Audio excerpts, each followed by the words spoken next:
Hi again, Ben here, and welcome back to my channel. So today is February 21st, and we are here, as you can see, in my field again after our harvesting from last year. So what I had hoped to show you was the pelletizing of last year's harvest, but it's still too wet to actually pelletize properly. So while that dries out, we are here instead for some soil testing. So we are going to sample our soil, send it off, and see what we need to have a good harvest for next year.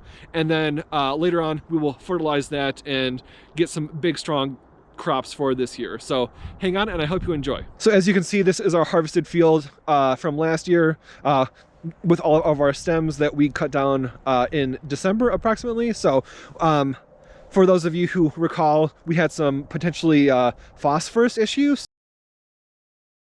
If you can see some of these leaves here, this purple color, from what I've seen online, that is a sign of not enough phosphorus. A lot of our leaves were purple, which is not ideal because that, shows a deficiency in nutrients and makes them grow not as large. So what we are going to do today is we are going to take 10 samples of our field, mix them all together, sift out any of the rocks and other stuff in there that's not useful, and then send that off for testing. So that will tell us exactly what our soil needs so that we can apply the proper fertilizer and get a much better harvest this year than we got last year.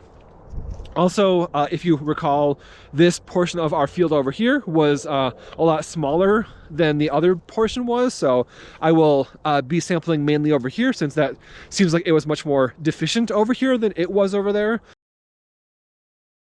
So you can see, interestingly, that everything in this front portion is a lot brighter yellow and significantly shorter. So everything about out here is maybe 3 or 4 feet tall for the most part, and then stuff farther in is a lot taller. So I'm not sure if the ground here is maybe not as is missing some nutrients perhaps, or something like that, but definitely taller over there and a little bit shorter over here. So I'll be mostly mostly sampling over here and combining everything, and then send it off for testing and see why this in particular did not grow as large as it did over there, and also check for those phosphorus as well as other nutrients. So I'll get sampling, and then we can move on to the next step. When it comes to soil sampling, they say that you want to get down about 7 inches where the actual roots are, not necessarily right on the surface, because that's not really very useful for the plants. It was on top, not down a little bit. So going to dig in a little bit, and then it's pretty tough. Actually sample the ground down a little bit.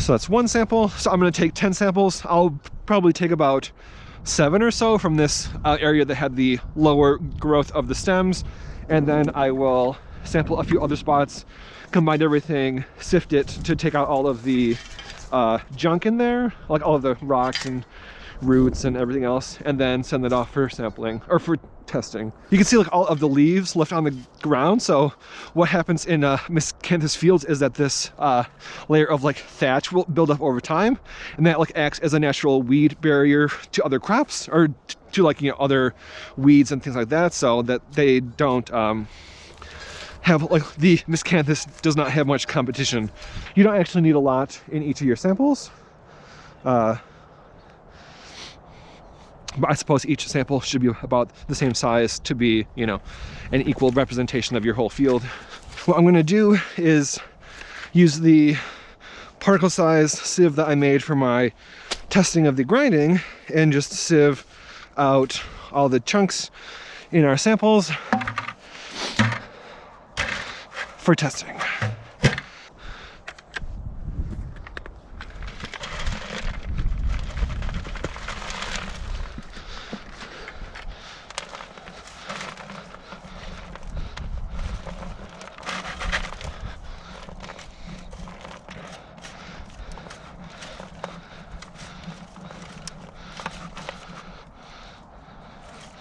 This I'm sure doesn't have to be super accurate, just, you know, an approximation of the soil conditions.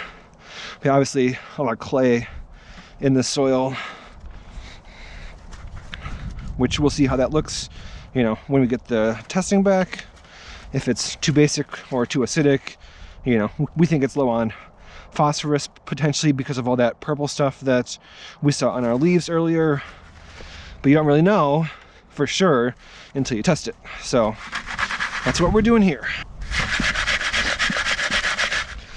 Okay, so here's our soil sample. Some dirty hands, that's fine.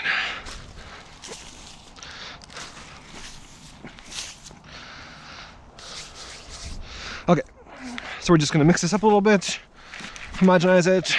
So this is our homogenized soil sample from our 10 locations across our field. So all we're gonna do is fill this bag for testing and then send it off to get tested. Which our hands are already dirty, so we'll just do like that. Avoiding as much of the biomass as we can.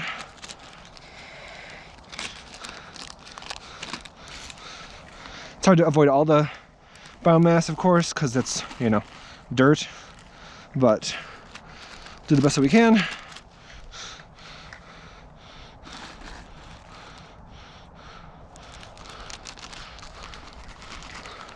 Make sure that it closes. Okay, so this is our soil sample. So here's our sample that we're going to send for testing, find out what our plants need for next year to hopefully get a nice, robust harvest. So we'll send that out and then I'll show you the results after they come back. It can take up to 6 weeks, I guess, for shipping, which is kind of crazy, but that's, you know, is what it is. So I'll send this out and then I'll show you the results after we get them. So this is our first quick video of our 2026 campaign. So we have our soil sample for testing, and I showed you a little bit of our field, how it's doing currently. So I will send that out and show you the results in a later video, apply anything needed to our field to get a nice robust harvest for 2026. So thank you for watching and I will see you next time.